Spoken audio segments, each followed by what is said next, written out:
Salve a tutti. E allora andiamo a provare una testata della Ford 2016 valvole. Quindi quello che andiamo a fare è di raccordare condotte sia di aspirazione che di scarico, anche perché abbiamo soltanto da sistemare un po' i condotti, quindi come dimensionamenti dobbiamo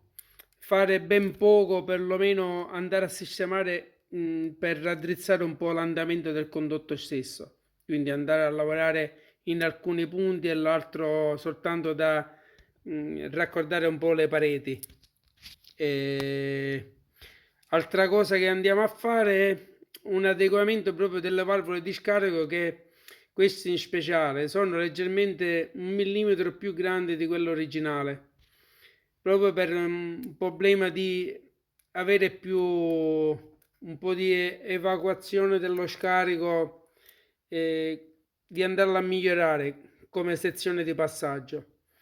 E difatti, se andiamo un po' a vedere, sull'aspirazione abbiamo poco materiale da poter togliere se vogliamo aumentare le valvole di aspirazione, quindi dovremmo andare a fare degli anelli nuovi.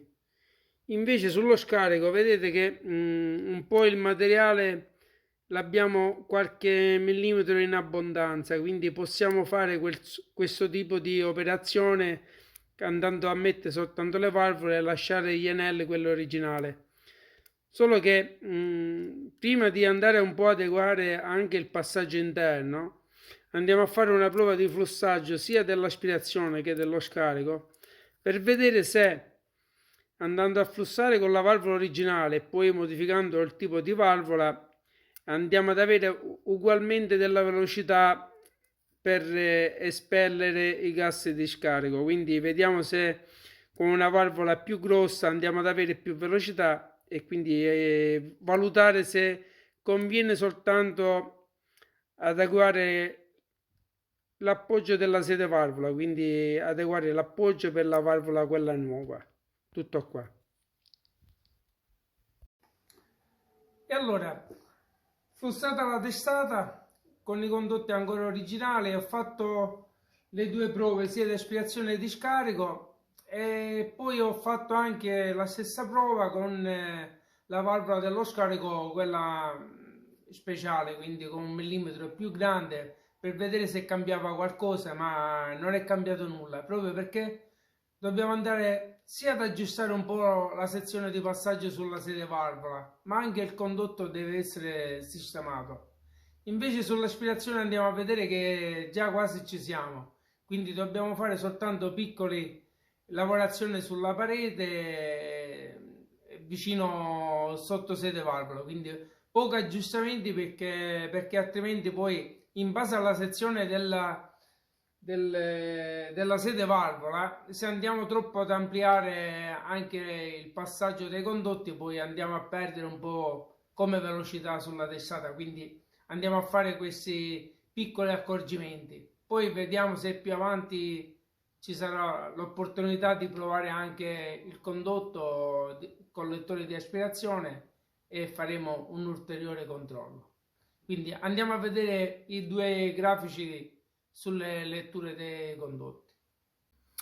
E allora andiamo a vedere, questo è il condotto di aspirazione, quindi il grafico di portata. Vedete che è abbastanza ampio, quindi come portata,